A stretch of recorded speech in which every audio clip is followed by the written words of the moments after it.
I never quite realized how beautiful this world is.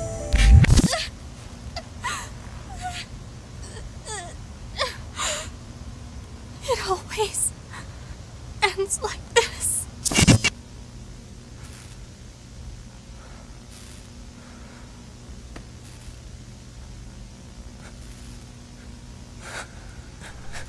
NieR Automata is one of the best games of all time, with it being so good that it basically took the Drakengard and NieR franchises from cult classics to being one of Square Enix's most popular series, only under Dragon Quest, Kingdom Hearts, and obviously Final Fantasy, and made Yoko Taro a video game industry superstar. However, despite all of the praise and fandom this game has garnered over the years, NieR Automata is a game that is great at using subtlety and bluntness at the right times to express emotion within this game. NieR Automata is a game where the characters' relationships with each other are just as important as their relationship with the machines they fight. In this video, I'll explain why those connections are so important to the characters in this game, how they motivate everyone within the story, how narrative gets pushed forward because of these feelings, why they are so important to me, and I hope you enjoy them as much as I do. So let me explain why the core of NieR Automata is connection. Everything from the main story to the side quest usually relates to one person's relationship or feelings towards another. The characters in NieR Automata are always connected to each other, whether it be the constant war between the androids and the machines, or their feelings due to other experiences. This helps push the story forward because everyone is motivated by a desire to help their fellow androids, or in the case of the machines, build communities usually driven by a need for connection. The game shows that connection can be found anywhere, even in the most unexpected places. The game also has a unique way of showing its characters' feelings. For example, when 2B is upset about 9S's death, she doesn't just cry, she lets out an android scream, and her face shows that she's in pain. This makes the player feel connected to the character by making them realize that even though they're not human, they can still show their emotion through actions like screaming and crying. The player also gets attached to these characters because the story is told from their point of view. It feels like you're experiencing everything with them rather than simply watching it happen on a screen, which is something that only video games can do. However, just because you're not playing as someone, it doesn't mean that their relationships are any less important, with some of the antagonists in the game showing how being close to people or wanting to be close can lead to devastating results. With Simone going on a psychotic murder spree due to her unrequited love, Grun going on a rampage like a child to get revenge on the machines for abandoning him in the ocean for hundreds of years, and last but not least, Eve's all-out attack on everyone because Adam died fighting 2B.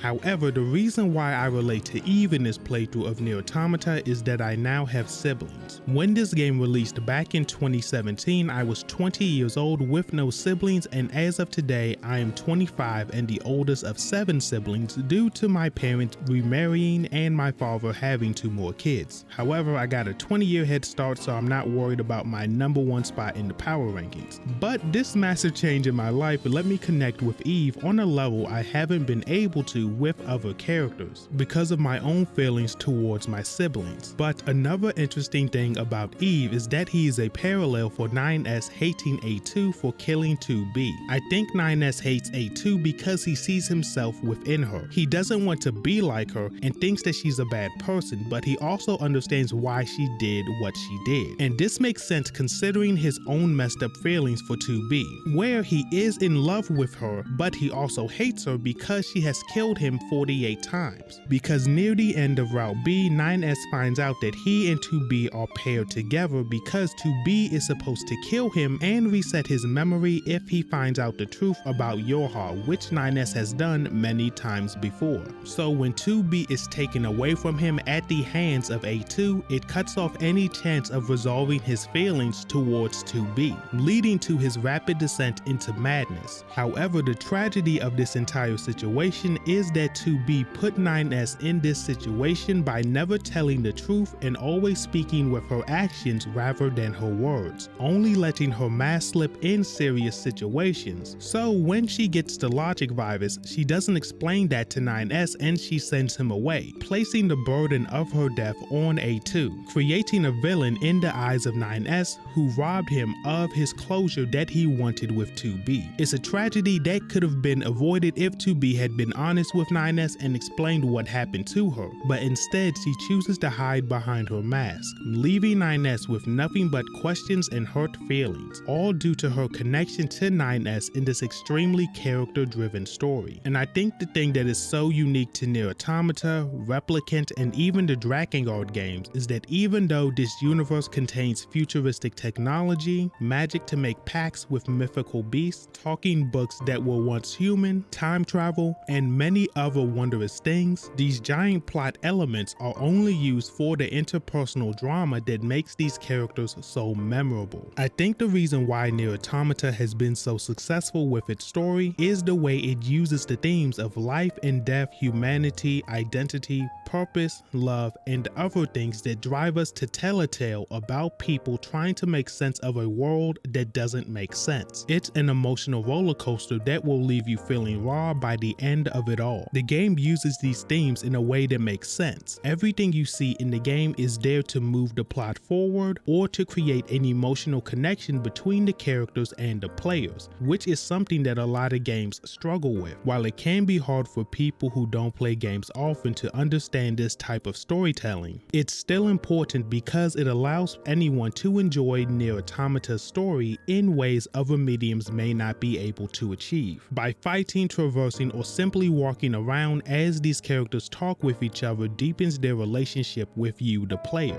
Down to the smallest things like choosing which weapons your characters fight with builds an image of who they are to you, creating an experience where you are so attached to everything these characters do. The game gives you no choice but to become fond of the androids, machines, and everyone in this game because they're just people figuring it out like you are. And that is why the core of NieR Automata is connection. And if you enjoyed this video, like, comment, and subscribe, and support my Patreon if you enjoy my content. Also, if you want to see another video essay, that's on screen right now.